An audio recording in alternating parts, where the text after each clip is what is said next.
President Trump has instructed the Pentagon to resume nuclear testing, the first time the United States has taken such a step in more than 30 years. I'm Steve Hendrix with your Global Minute. In Wisconsin and around the country, you might be more concerned about what's happening to the SNAP food stamps, health insurance, Social Security, or inflation, or perhaps even the government shutdown. But the president's announcement this week to resume nuclear testing should scare you. Forget differences between Republicans and Democrats. This is an existential threat. The rest of the world took notice. The U.S. has not conducted a nuclear explosion since 1992. That pause was part of a decades-long global effort to keep the peace.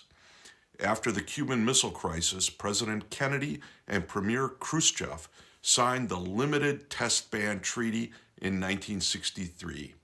It banned nuclear explosions in the atmosphere, in space, and underwater, a turning point in the Cold War. I still remember seeing that original treaty on display at my office at the State Department and even photographing it. A generation later came the Comprehensive Nuclear Test Ban Treaty, the CTBT, adopted in 1996. It bans all nuclear explosions everywhere. 187 nations have signed it, 178 have ratified it. But the treaty has not entered into force because a few key countries, including the U.S., have not ratified it. Legally, in a narrow sense, that means America is not bound under treaty law. In practice, the CTBT has become a powerful global norm, part of the modern canon of international law. When nearly every country obeys a rule for nearly 30 years, that rule gains weight.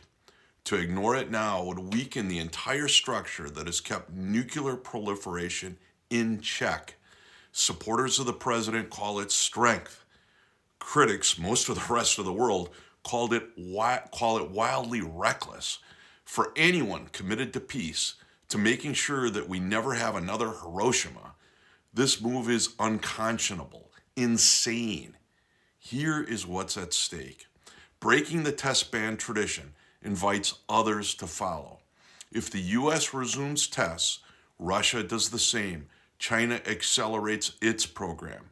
Nations that have never tested, like Iran or Saudi Arabia, now see a reason to start. And with verification networks damaged or destroyed, as we've seen recently in the Middle East, trust is fading fast. That kind of contagion can turn restraint into rivalry, rivalry into catastrophe. The test ban treaties and the non-proliferation framework did more than just stop explosions. They made nuclear war unthinkable. To erode them is to erode the law, the cooperation, and the trust that have kept the world safe since the 1960s. True security is not built on fear.